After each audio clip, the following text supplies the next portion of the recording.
नमस्कार, मैं आदर्श मिश्रा आप सभी का स्वागत करता हूं एक बार फिर से आपके अपने YouTube channel Utkarsh classes way to success में। जैसा कि हमने पहले भी आपको बताया था कि इस चैनल में अब जो वीडियोस आएंगी वो क्लास से रिलेटेड तो वीडियो रहेंगी ही, जिसमें आपको सभी सब्जेक्ट की वीडियोस मिलेंगी। इसके साथ साथ आपको इसमें कुछ महापुरुषों के जीवनी, उनकी स्टोरीज़, उनकी बायोग्राफी, ऐसे हीरोज़ जो हमारे देश को आज़ाद किए हैं या जिनकी वजह से आज हम यहाँ बैठ के वीडियोस बना रहे हैं और आप सुन रहे हैं, आप देख रहे हैं, तो उन्हीं महापुरुषों में आज की कड़ी में जो हम अगला नाम या अगली स्टोरी जो आपको बताएंगे वो स्टोरी है चंद्रशेखर आज़ाद की। चंद्रशेखर आज़ाद, जिनके नाम के बिना हमारे देश के आज़ादी की कल्पना भी नहीं की जा सकती। मतलब यदि देखें कि हमारे देश की आज़ादी में जिन महापुरुषों का या जिन लोगों का बहुत बड़ा योगदान रहा, उनमें से एक नाम है हमारे अमर शहीद चंद्रशेखर आज़ाद जी का। चंद्रशेखर आज़ाद का जन्म 23 जुलाई 1906 को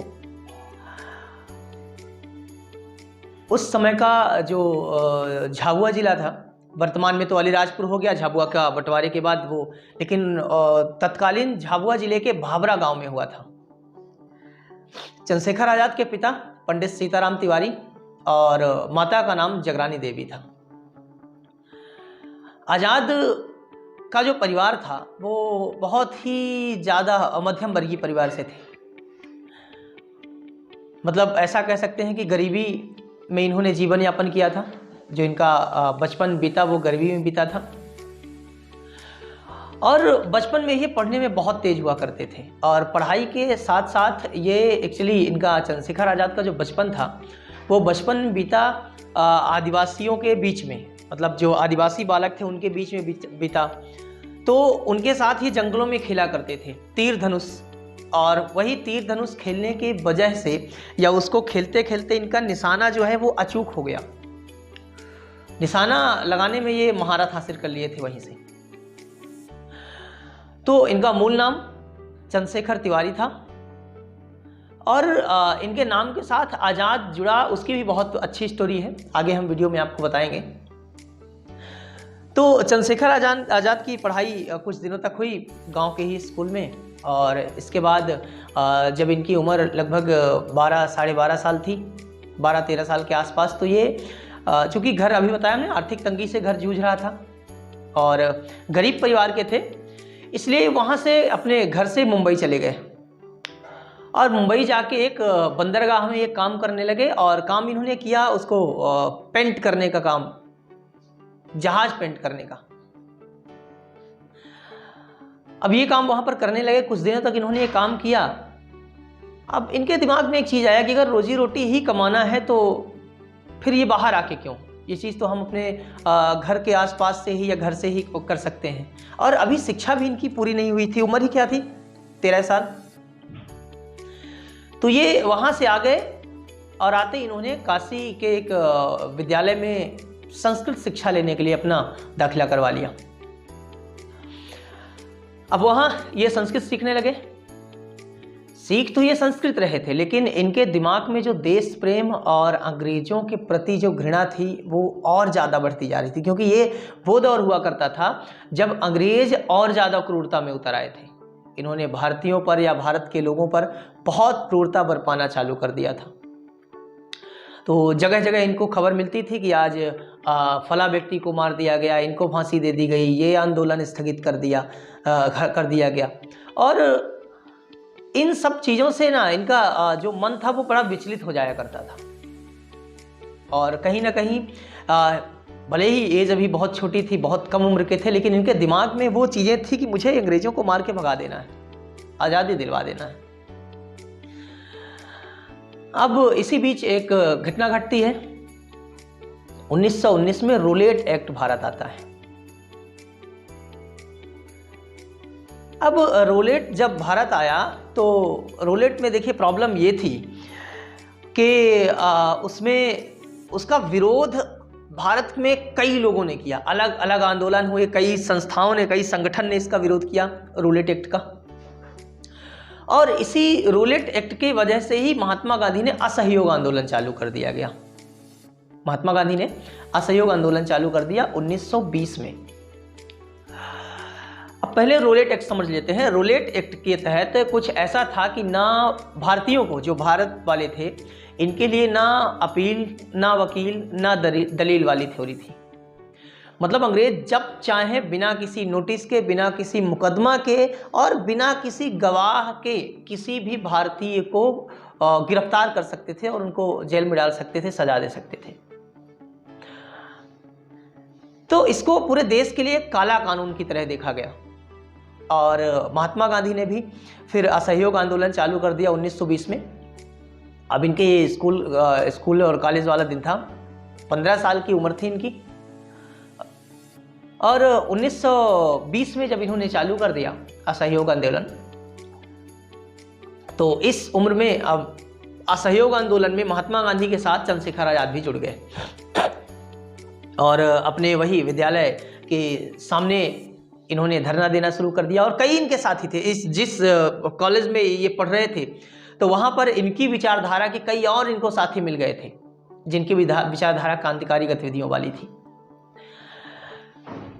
अब चंद्रशेखर आजाद असहयोग आंदोलन से जुड़ गए, जिसकी वजह से सभी, जब क्रांतिकारियों को पकड़ा गया असहयोग आंदोलन में जो भाग ले रहे थे, उसमें चंद्रशेखर आजाद को भी पकड़ लिया गया। कई लोगों को अलग अलग प्रकार की सज़ा दी गई, कुछ लोगों को फिर फांसी दे दी गई, कुछ को काला पानी की सज़ा दी गई, कुछ लोगों को सश्रम कारावास की सज़ा दी गई कुछ दिनों तक। लेकिन चंद्रशेखर आज़ाद जो उस समय पर चंद्रशेखर तिवारी थे, इनकी उम्र कम थी और इनके उम्र को देखते हुए इनको बहुत ज़्यादा कठोर कारावास या फिर ये समझ लीजिए बड़ी सज़ा तो नहीं दी गई, बल्कि इनको मजिस्ट्रेट ने 15 बेत मारने की सज़ा सुनाई। और वो सज़ा ऐसी हुई कि जब इनको कटघरे में पेश किया गया चंद्रशेखर आज़ाद को, इनसे पूछा गया कि तुम्हारा नाम क्या है, तो ये मुस्कुराते हुए बड़े तेज से बोलते हैं आज़ाद। काफ़ी तेज से इन्होंने बोला आज़ाद। फिर अगला जो प्रश्न था मजिस्ट्रेट का, वो बोलते हैं तुम्हारे पिता का नाम, इन्होंने कहा स्वतंत्रता। तीसरा प्रश्न मजिस्ट्रेट का था कि तुम्हारा घर कहाँ है, इन्होंने कहा जेल खाना। अब ये तीनों प्रश्नों के जो इन्होंने जवाब दिए थे, उस जवाब से कहीं ना कहीं मजिस्ट्रेट जो है वो गुस्सा हो गया और उसने इन्हें 15 बेत मारने की सज़ा दी। और वो जो बेत थे, मतलब ये समझ लीजिए कि पूरा कपड़ा उतरवा दिया जाता था और फिर पीठ में 15 बेत जो पड़ते थे, उस एक बेत से ही इंसान जो है तो वो घुटनों में गिर जाए। इनके शरीर पर 15 बेत मारे गए और इनकी जुबान से केवल एक ही शब्द निकलता रहा, भारत माता की जय, भारत माता की जय। और जब 15 बेत खाने के बाद ये बाहर निकले तो इनकी पीठ थी वो पूरी की पूरी लाल हो चुकी थी, पीठ की चमड़ी बाहर आ गई थी। अब उसी घटना के बाद से चंद्रशेखर तिवारी का नाम चंद्रशेखर आजाद पड़ गया। इन्होंने अपने नाम के साथ आजाद जोड़ लिया, तो इस तरह से इनका नाम चंद्रशेखर आजाद पड़ा। अब असहयोग आंदोलन जो था वो काफी दिनों तक चला, लेकिन बीच में एक बहुत बड़ी घटना घट गई। 1922 के आसपास जो है वो एक चौरा चौरी कांड हो गया। चौरा चौरी एक प्लेस है, वहाँ पर क्या किया कि कुछ लोगों ने, कुछ ग्रामीणों ने इकट्ठा होकर पुलिस वालों को ही जेल के अंदर बंद करके जेल में आग लगा दी और वो पूरे के पूरे जल गए वहीं पर। और इस घटना से आहत होकर महात्मा गांधी ने असहयोग आंदोलन को वापस ले लिया। अब असहयोग आंदोलन तो उन्होंने वापस ले लिया, इस वजह से उनके निर्णय से कई क्रांतिकारी जो हैं वो उनसे नाराज हो गए। उनमें से चंद्रशेखर आज़ाद भी थे और चंद्रशेखर आज़ाद, इनके साथ साथ राम प्रसाद बिस्मिल, बिस्मिल्लाह खान और बहुत सारे थे, अशफाक उल्लाह खान, इन लोगों ने कांग्रेस को ही छोड़ दिया। इनके एक प्रश्न था इनके दिमाग में कि अभी जलियांवाला हत्याकांड जो हुआ था 1919 में, उसमें कितने लोगों को जनरल डायर ने गोलियों से बुझवा दिया। तो आपको वो वाला नरसंहार बहुत कम लगा और आज ये चौरा चौरी में जो मतलब बहुत कम मात्रा में मुट्ठी भर पुलिस वालों को जेल के अंदर बंद करके आग लगा दी गई, उसमें आपको बड़ी तकलीफ हुई। तो इस तरह से इन्होंने, और इनके साथ साथ बिस्मिल्लाह, राम प्रसाद बिस्मिल और अशफाक उल्लाह खान, इन लोगों ने छोड़ दिया, कांग्रेस को पूरी तरह से छोड़ दिया। फिर आगे चल के क्या होता है कि 1924 में राम प्रसाद बिस्मिल के नेतृत्व में HRA की स्थापना हुई, हिंदुस्तान रिपब्लिकन आर्मी, HRA। 1924 में स्थापना किया राम प्रसाद बिस्मिल ने, और इसका जो मोटिव था, मकसद था, वो यही था कि आज़ादी के लिए हमको लड़ना पड़ेगा, उसके लिए चाहिए धन, उसके लिए चाहिए हमको बल मतलब हमको आर्म्स चाहिए, हथियार चाहिए। अब इनकी विचारधारा जो है वो गांधी जी की विचारधारा से अलग हो गई। चाहे राम प्रसाद बिस्मिल जी की बात करें, चंद्रशेखर आज़ाद की बात करें, और फिर आगे चल के इनके साथ भगत सिंह भी जुड़ जाते हैं, जो इनके बहुत बहुत करीबी साथियों में से थे। तो ये जो HRA बनाई गई, हिंदुस्तान रिपब्लिकन आर्मी जो बनाई गई, इसमें जो सदस्य थे, तो इन्होंने एक चीज़ सोचा कि हम क्यों ना जो अमीर है, जो रईस लोग हैं भारत के, जो जागीरदार हैं, जमींदार हैं, उनको लूटें। उनको लूटने के बाद उनके धन का उपयोग करें हम आर्म्स खरीदने में, मतलब हथियार खरीदने में, और बम बनाने में, अनेक प्रकार की और जो चीज़ें हमको चाहिए आज़ादी के लिए या क्रांतिकारी गतिविधियों के लिए। तो ये अमीर लोगों को लूटना शुरू कर दिए। और इस घटना में एक जगह जब इन्होंने लूटमार की थी, तो वहाँ पर एक बहुत बहादुर महिला थी, और उस बहादुर महिला ने चंद्रशेखर आज़ाद के हाथों से पिस्तौल छीन लिया था। अब चूंकि चंद्रशेखर आज़ाद ने जीवन भर ब्रह्मचर्य रहने की कसम खाई थी, और इन्होंने एक चीज़ और बोला था कि हम किसी भी स्त्री को कभी छुएंगे नहीं। तो चंद्रशेखर आज़ाद ने फिर वहाँ पर बिल्कुल भी कुछ नहीं बोला, उस औरत को कुछ नहीं कहा, और वहाँ से चले गए। उसके बाद एक मीटिंग बिठाई गई, और मीटिंग के तहत ये हुआ कि अब हम सरकारी खजाने को ही लूटेंगे। अब हम कोई ऐसा काम नहीं करेंगे कि मतलब किसी जागीरदार को लूटें, क्योंकि ये तो अपने ही लोग हैं ना, अपने भारत के ही हैं। तो हम सरकारी खजाना लूटें, जो अंग्रेज हमारे यहाँ से ले जा रहे हैं हम उसको लूटेंगे। और इसी सब के लिए 1 अगस्त 1924 को एक प्लानिंग की गई कि आज एक ट्रेन लूटना है, और वो ट्रेन लूटी जाएगी कहाँ पर? काकोरी स्टेशन में। इसीलिए उस घटना को काकोरी कांड के नाम से भी जाना जाता है। तो उसमें सरकारी खजाना जा रहा था अंग्रेजों का। तो ट्रेन में चंद्रशेखर आज़ाद और इनके कई साथी बैठे थे अलग अलग डिब्बों में। सबका काम अलग अलग बटा था कि कुछ लोग गार्ड को संभालेंगे, कुछ जो है तो वो डिब्बों के दोनों तरफ दौड़ेंगे, कुछ का काम होगा कि तिजोरी को बाहर फेंकना, कुछ का काम होगा तिजोरी तोड़ना। तो यही सब काम बटा हुआ था। और जब काकोरी स्टेशन के पास पहुंची गाड़ी, तो वहाँ पर कुछ अंधेरा हो चुका था। उसी समय पर जो है तो अशफाक उल्लाह ने क्या किया कि उन्होंने चैन खींच दिया, और चैन जैसे खींचा गाड़ी रुक गई। और उसके बाद इन्होंने वो अंजाम दिया जो आज तक इतिहास में दर्ज है, काकोरी कांड के नाम, काकोरी ट्रेन इंसिडेंट। तो काकोरी प्लेस पर वो ट्रेन लूटी गई, और अंग्रेजों को इस चीज़ से बहुत बहुत धक्का लगा कि उनकी नाक के नीचे से आज़ाद और उनके साथियों ने मिलकर खजाना लूट लिया। अब चूंकि आज़ाद को पहचानते थे नहीं, राम प्रसाद बिस्मिल को पहचानते थे, और इस घटना के बाद अलग अलग जगहों पर छापेमारी शुरू हो गई। तो राम प्रसाद बिस्मिल और कई साथियों को पकड़ लिया गया, और छापेमारी कई बार ऐसी जगहों पर भी हुई जहां चंद्रशेखर आज़ाद थे, लेकिन ये किसी तरह से बच बचा के वहां से निकल गए। कुछ दिनों तक ये झांसी में छुपे रहे अपने एक दोस्त के घर में, जमीन में एक सुरंग बनाकर। उसके बाद ये अल्फ्रेड पार्क आ गए, इलाहाबाद का अल्फ्रेड पार्क, और यहाँ पर ये हरिशंकर ब्रह्मचारी के नाम से रहे। ये साधु भेष बना लिए। और तब तक एक घटना और घट गई, और वो घटना क्या थी कि भगत सिंह और सुखदेव ने, भगत सिंह अपने साथियों के साथ मिलकर क्या किया कि असेंबली पर बम फेंक दिए थे, और उनको गिरफ्तार कर लिया गया था। उनको फांसी की सजा मुकर्रर हो चुकी थी। तो आज़ाद ने क्या किया कि देखिए, अब राम प्रसाद बिस्मिल की मृत्यु हो चुकी है, और ये जो इनकी HRA थी, हिंदुस्तान रिपब्लिकन एसोसिएशन या हिंदुस्तान रिपब्लिकन आर्मी, अब उसको चंद्रशेखर आज़ाद को पूरी तरह से अपने हाथ में लेना पड़ा, और इन्होंने उसका नाम बदल दिया, और नाम बदल गया HSRA, Hindustan socialist Republican army या हिंदुस्तान सोशलिस्ट रिपब्लिकन एसोसिएशन। और इससे इन्होंने क्या किया कि हिंदुस्तान में जितनी भी ऐसे संगठन, ऐसी संस्थाएं थी जो आज़ादी के लिए लड़ रही हैं, सबको इन्होंने इकट्ठा करना शुरू कर दिया। अंग्रेज इनको पहचानते थे नहीं, ये अलग अलग भेष बनाकर अलग अलग जगहों पर छिपे रहते थे और अंग्रेजों को बड़ी क्षति पहुंचाते थे।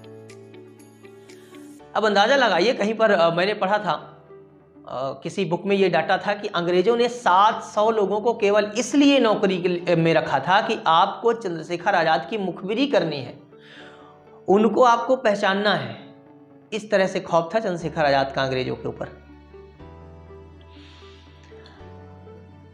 तो एक ऐसी घटना घटती है कि 27 फरवरी 1931 को चंद्रशेखर आजाद अपने एक साथी सुखदेव राज के साथ अल्फ्रेड पार्क में बैठे थे और ये प्लान कर रहे थे कि किसी तरह से भगत सिंह, सुखदेव और राजगुरु को वहां से जेल से बाहर निकालना है। अब ये अल्फ्रेड पार्क में बैठे थे और किसी ने अंग्रेजों को जाकर मुखबिरी कर दी कि आजाद जो हैं, वो जो हरिशंकर ब्रह्मचारी है ना, वही चंद्रशेखर आजाद है और अल्फ्रेड पार्क में है। चारों तरफ से अंग्रेज आ गए।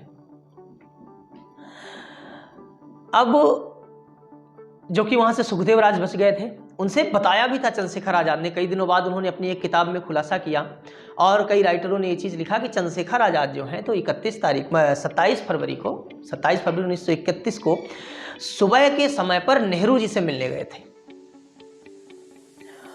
नेहरू जी से मिलने गए थे और उन्होंने बताया था नेहरू जी से कि मुझे कुछ पैसे की ज़रूरत पड़ेगी, तो आपसे कुछ पैसे चाहिए। और उन्होंने उनसे जाके ये भी बताया था कि हम भगत सिंह, सुखदेव और राजगुरु को बचाने की कोशिश कर रहे हैं, उनको जेल से छुड़वाने की कोशिश कर रहे हैं। कई और बातें की थी उन्होंने। एक्चुअली उसके बाद वो रूस जाना चाहते थे। वो रूस जाकर स्टालिन से मिलना चाहते थे। उनका मन था कि एक बार जाएं, वहाँ से मिलें, शायद कुछ मदद हमको मिले। तो इसके लिए कुछ उन्होंने पैसे की भी डिमांड की थी नेहरू जी से। और ये सुखदेव राज ने बताया कि फिर नेहरू जी ने मदद करने से मना कर दिया था कि हम आपकी किसी भी तरह से मदद नहीं कर पाएंगे। और इसी चीज़ में आज़ाद साहब ने एक बार एक चीज़ और पूछा था नेहरू जी से कि ये बताइए, क्योंकि नेहरू जी बहुत बड़े बैरिस्टर भी थे, इनसे पूछा था कि अगर भारत आज़ाद हो गया तो भारत की आज़ादी के बाद जो ये मुकदमे हम लोगों के ऊपर चल रहे हैं या हमारे टीम मेंबर्स जो हैं, हमारे साथी जो हैं, उनके ऊपर चल रहे हैं, तो ये मुकदमे जो हैं तो वो ख़त्म कर दिए जाएंगे या ऐसे ही चलेंगे। तो वहाँ पर भी नेहरू जी ने बताया था कि मुकदमे ऐसे ही चलेंगे, ख़त्म नहीं होंगे। और कुल मिलाकर वहाँ पर जो है तो नेहरू जी ने मदद इनकी की नहीं थी। और उसी के बाद जो है मुखबिरी हो गई और अंग्रेज़ों को पता चल गया कि अल्फ्रेड पार्क में जो हरिशंकर ब्रह्मचारी नाम का शख्स है, वही शख्स चंद्रशेखर आज़ाद है। अब चंद्रशेखर आज़ाद वहाँ पर बैठे थे, चारों तरफ से पुलिस आ गई। पुलिस की जीप जब इन्होंने देखा और चारों तरफ से जब पुलिस जो है तो वो घेरा बनाने लगी, तो इनको कुछ संदेह हुआ कि कुछ ना कुछ तो प्रॉब्लम है। फिर भी ये बातों में लगे रहे। अचानक एक अंग्रेज अधिकारी आगे बढ़ता है, अंग्रेज सिपाही, और इनकी तरफ गन पॉइंट करके इनसे पूछता है कि नाम क्या है तुम्हारा। तो ये समझ गए थे कि हम अगर कुछ दूसरा नाम भी बताएंगे तो यहाँ पर क्या है कि गिरफ्तार तो कर ही लिया जाएगा। तो इन्होंने नाम बताने के अलावा इन्होंने क्या किया कि तुरंत अपनी पिस्तौल निकाली और एक फायर कर दिया और सीधे गोली जाकर उस व्यक्ति के कंधे में लगी और वो व्यक्ति वहीं पर गिर गया। अब दोनों तरफ से गोलियां चलने लगी। चंद्रशेखर आजाद की एक हाथ में आके गोली लगी, एक जंघे पर गोली लगी। अब वो घायल अवस्था में वहीं अल्फ्रेड पार्क में एक जामुन के पेड़ के नीचे छिप गए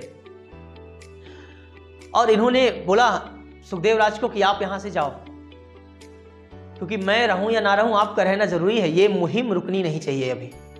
और इन्होंने वहां से उनको भगा दिया। सुखदेव राज भाग गए और दोनों तरफ से लगभग 20 मिनट तक लगातार गोलियां चलती रही। चंद्रशेखर आजाद ने लगभग 28 अंग्रेजों को वहां पर मौत की घाट उतार दिए। हमने बताया ना कि इनका निशाना बहुत अचूक था।